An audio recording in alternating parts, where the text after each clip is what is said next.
Blog Talk Radio.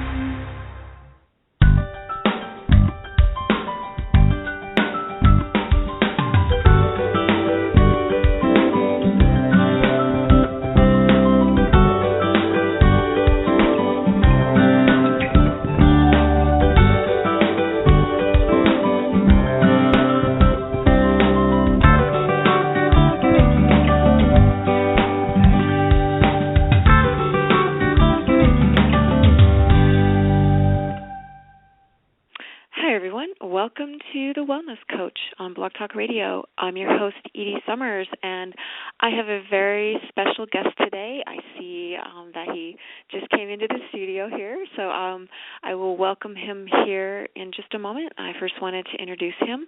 My guest today is Irwin Jong, and I hope I'm saying your name correctly. You'll have to tell me, Irwin, when I greet you. Irwin bridges the gap between the corporate, medical, and human services worlds with his unique and complementary skills and experiences. He values combining Eastern and Western medicine to holistically address the ailments of today's workforce. Raised by MD parents in the Netherlands, Irwin's early upbringing centered on nurturing the body, mind, and spirit with curiosity, compassion, and balance. Firmly rooted in these beliefs and having earned a master's in business administration, he has branched out to live and work for software and financial corporations across cultures in Asia, Europe, and the United States. With success in the business community, Irwin transitioned to the healing arts, earning a master's in science in traditional Chinese medicine. He's a national and California licensed acupuncturist and has served on the board of the American Association of Acupuncture and Oriental Medicine. He is currently a member at large of the 2020 Bay Area Task Force of the American Heart Association. So I'm going to welcome Irwin into the studio. Hi, Irwin. How are you today? Hello? This may not be, well, I have someone in the studio with me. Perhaps it's not Irwin. Hi, can you tell me who's on the line? Let me try to reboot the microphone here for whoever's on the line. Irwin, is that you? Edie, can you hear me now? Hi, yes, I can. Hi, Hi, Edie. how are you today? I'm doing very well, thank you. Thank you for having me on your program. Of course. Thanks for coming on. And I forgot to ask you this in our previous conversation, but how do you say your name? I'm always... it's just Chong, just like C-H-U-N-G or C-H-O-N-G. Okay. It's an Indonesian romanization of a Cantonese name. I see. Oh, very interesting. It kind of betrays my parents' journey across the world to end up where we are. I found that very interesting. So you grew up in the Netherlands. That's correct. Mm-hmm. And my parents they actually moved from Indonesia, even though my dad is Cantonese and my mom is from the province of Fujian. But they met in Indonesia, studied medicine there. But because of the political unrest at the time, they had to discontinue their studies in Indonesia and moved to the Netherlands, which used to colonize Indonesia. So they were able to complete their studies there. And, me and my siblings were born in the Netherlands. Wow. And what kind of doctors are your parents, or were your parents? So my dad is a radiologist, and my mom is a pediatrician. Oh, wow. Okay.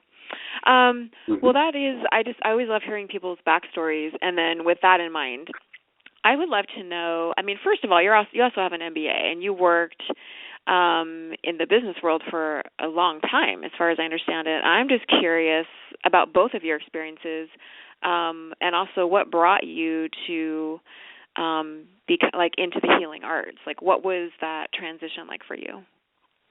Sure. Be happy to share that with you. So initially, I took a very different path from my parents and several other family members to stray away from health and healing and medicine to be more of a corporate individual. I was very much drawn to the business world initially in my career and in my working life. But I think after a few years in total, I think I spent 10 or 12 years in the corporate world, and having managed to do what I wanted to do, and it was mainly to be exposed to different cultures and different people and see how people were conducting business in different countries, and learning the languages, learning local cultures a little bit better. I decided that it was enough after I was able to participate in the tsunami relief efforts in 2004. Charles Schwab, which was my last employer, was kind enough to give me a month of unpaid leave and to allow me to help with the search and rescue efforts back in January 2005. That's right, and I apologize. I forgot to read that. I forgot to read that in your bio. I was reading another bio. Oh no, so not that's at all. Right. Not at all. But that was really the impetus. That was the turning point, correct? And that really allowed me to reconsider my path at that point and find something else that was fulfilling as well at that stage in my career. And I was exposed to Chinese medicine, which is quite a contrast of what my parents utilized and practiced in the Netherlands, but equally as important. And they would agree with that statement that there's a lot of different ways to look at health and healing, and culturally we've had sick people all over the world, and every culture has found its own way to be effective in treating its ill. I think that's very well said. And so I was wondering if you could take us, because I find this fascinating. So can you take us deeper into that story of where you were helping out with the 2004 tsunami? Sure. I find that fascinating. Some of your listeners may recall. Sure. As some of your listeners may recall, Indonesia bore the brunt of that tragedy. As the sea quake was closest to the Indonesian coast, and in particular the province of Aceh on the island of Sumatra was hit hardest, because of the 250,000 people that perished, 131,000 were of Indonesian descent. And so it was really the epicenter of all the relief efforts at that time. And because of my background, I speak Mandarin and Indonesian, I was able to connect with a local NGO who was affiliated with the army, because to make things even more complicated, it was actually a war zone where the tsunami took most of its victims. So it was a very complicated situation, and fortunately there was a lot of relief efforts. There were a lot of foreign NGOs that were helpful in relieving the suffering at the time, but we had to play interference, if you will, between the Indonesian army and the authorities, as well as the more experienced and well-funded NGOs, so that we could actually direct the relief efforts to the folks that needed it. Mm-hmm. And forgive me for my ignorance, but what is an NGO? Sure. Sorry, a non-governmental organization. So a lot of these organizations like Red Cross and UNICEF. UNICEF works with Red Cross. Oxfam is another one. We worked with CRS, Catholic Relief Services, CRS, and World Vision, to name a few. So how long did you do that for? That was about a month. That was about a month before I had to return to the United States. But I quit my job at Schwab very soon thereafter, and I took some time to reconsider what the next step would be, and I ended up at Chinese medicine. And I studied that for 4 years here in San Francisco. And you studied at where? In San Francisco, as well as some time in China. Mm-hmm. Okay. And then, I also know that. So now, actually, let's describe what acupuncture is, just for some people that maybe aren't familiar with it, just in case. Is that okay with you? Absolutely. Acupuncture is a modality in a larger Chinese medical theory called traditional Chinese medicine. And it's one of the modalities, but of course in this country at least it's the most famous one. The other modalities are Chinese herbology. In the state of California, every acupuncturist has to be equally knowledgeable in Chinese herbs, herbal supplements, as well as the actual acupuncture and insertion of needles. The other three are nutrition. Nutrition is a very important part of Chinese medicine, as well as Qigong and Tai Chi as more of the self-help and exercise routines that come with activating some of our energy networks. And then the final part is Tui Na, which utilizes a lot of the acupressure points that some people are familiar with. It's sort of like the manual therapy component of Chinese medicine. And acupuncture itself mirrors in a way the neuroendocrine system.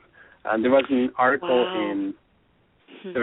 in Nature in 2010 which described a study done by the University of Rochester where researchers found that the large intestine 4, which is a point between the first and second metacarpals, actually was picked up. The insertion of a needle in that point was picked up by a nerve that would then activate certain parts of our brain, which fMRI imaging confirmed. And those parts of the brain were actually responsible for emitting adenosine, which is a neuroenzyme associated with improved sleep, improved cardiac function, and pain-killing ability.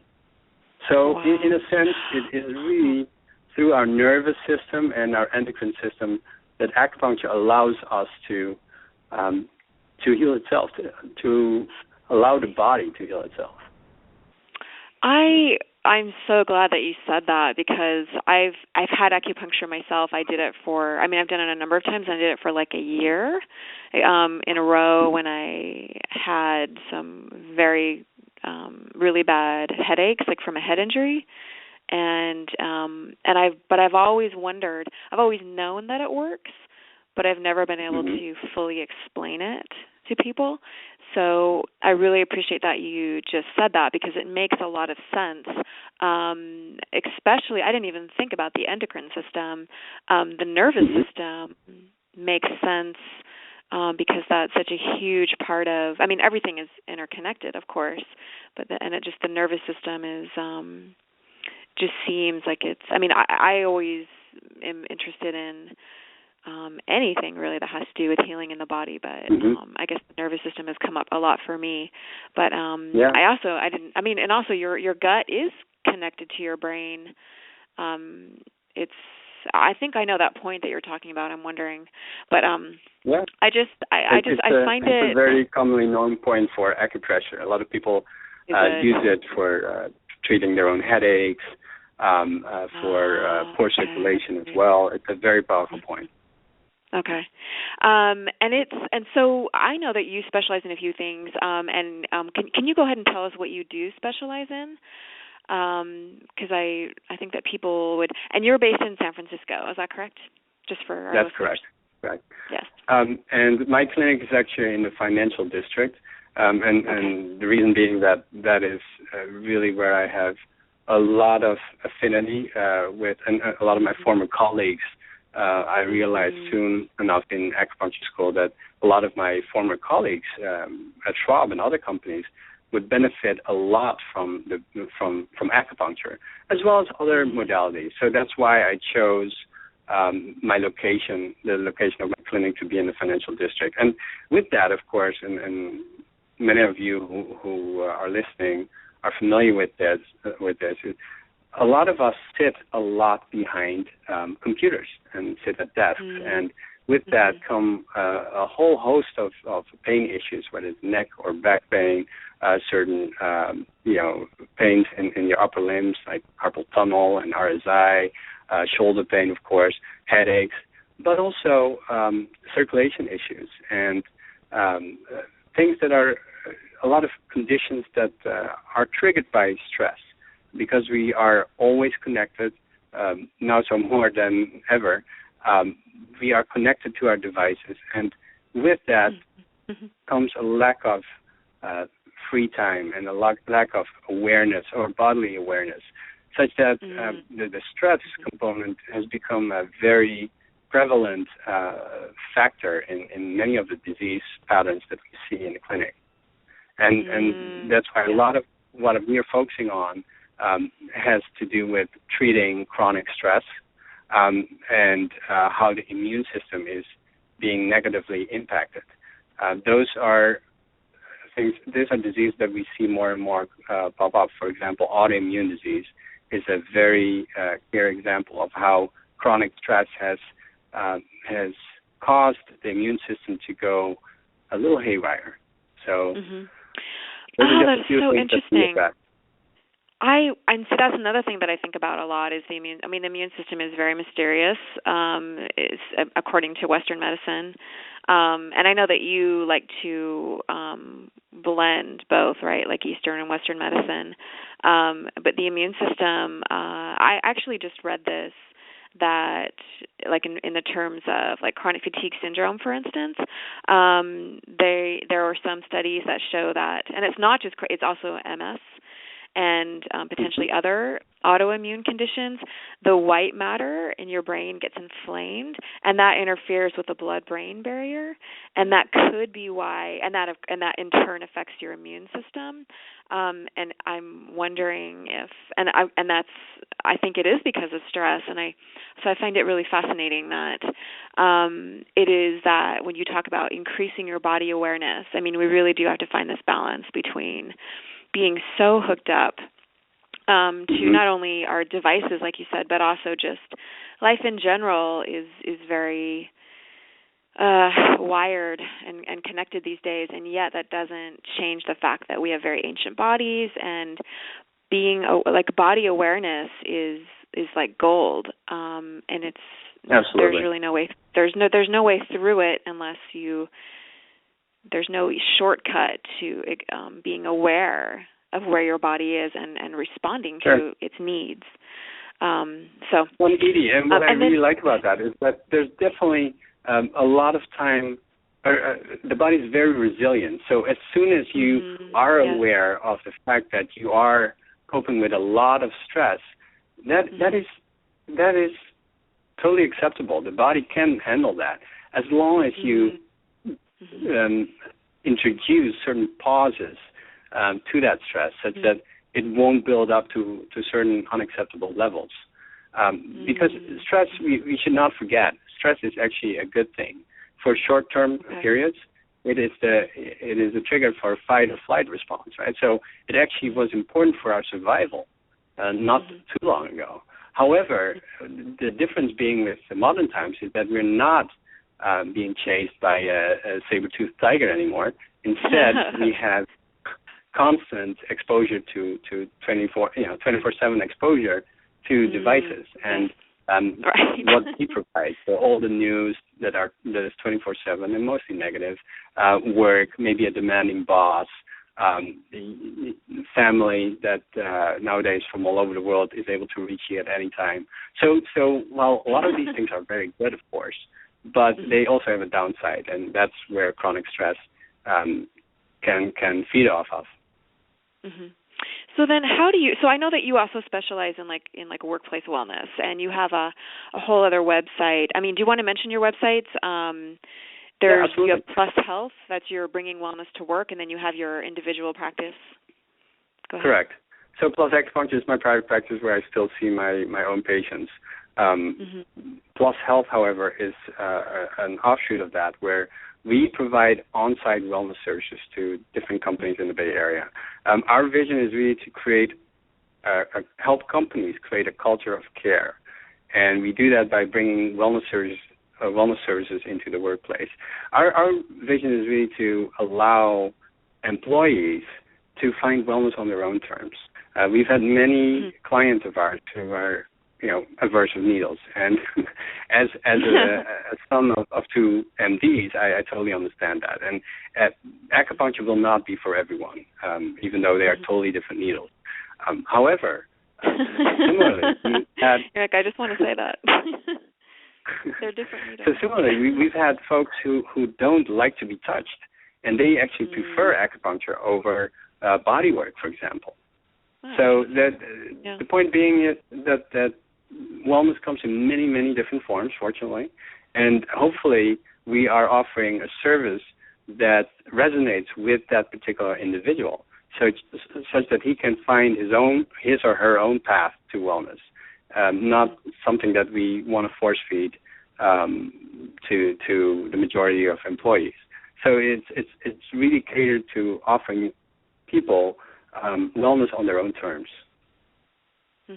I really like that, and I'm actually on your page right now where you're talking about your the services that you offer in terms of on your plushealth.com website, and you talk about, first of all, what you offer is also boot camp, conflict coaching, massage, mindfulness, nutrition, preventative ergonomics, yoga, Zumba, and program administration, which is pretty interesting. So, and then you also talk about the culture of care, so that the whole point of, being well is its own reward, like feeling good is its own reward. However, in terms of being productive, and in the work zone, it does help you to be more effective at what you're doing, and you talk about on your website, helps you with inspiration and creativity.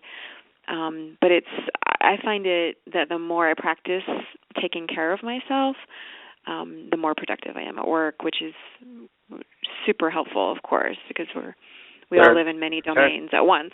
So exactly, I think companies like Google, Apple, Cisco, and Facebook, they are actually trailblazing the concept of employee wellness.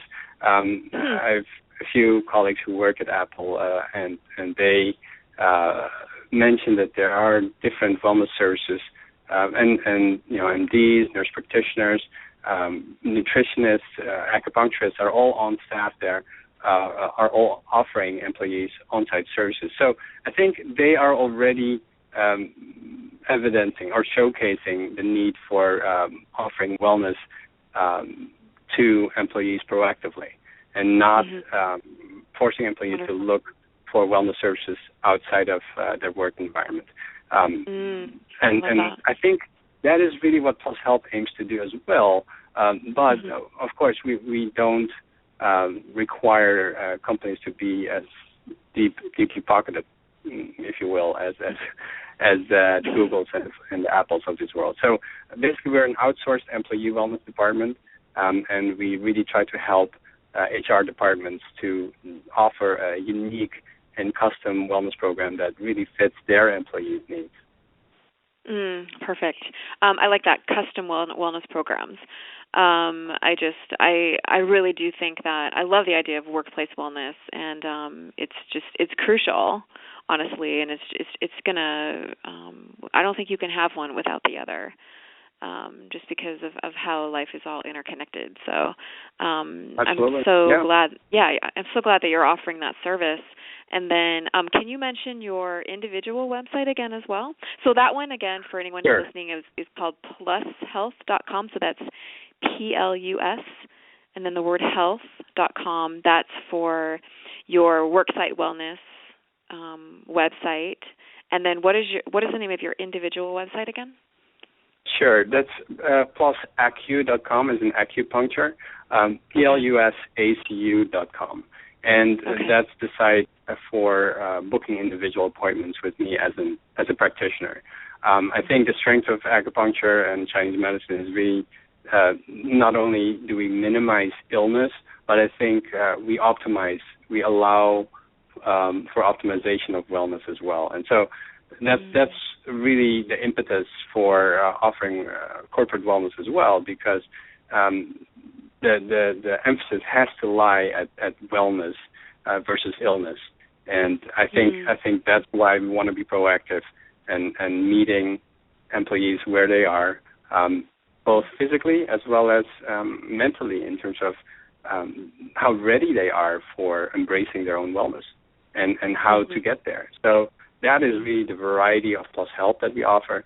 Of course, for individual sessions, if you're interested in acupuncture itself and being introduced to that services and the benefits of acupuncture treatment, that is plusacu.com. That's the best way to reach me.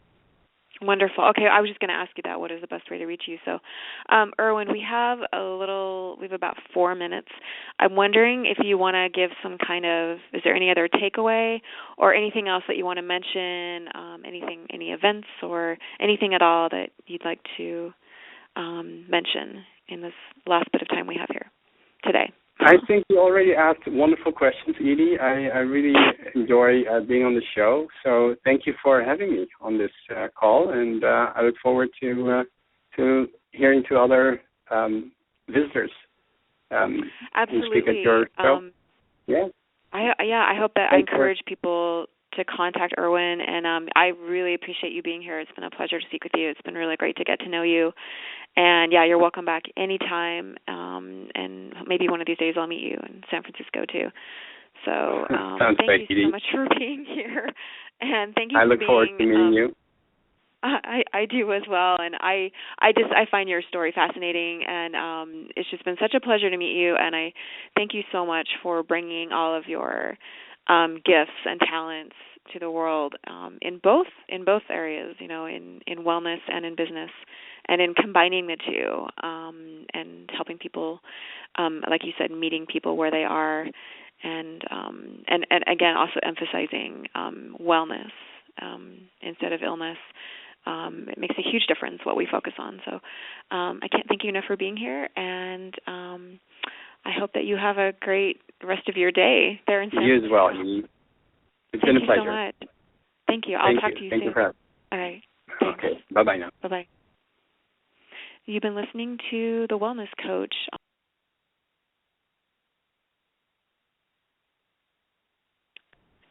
You've been listening to The Wellness Coach on Blog Talk Radio. Thanks for listening in. I hope you as well have a great rest of your day wherever you are in the world, whether it's in your morning or your evening. And I will talk to you soon.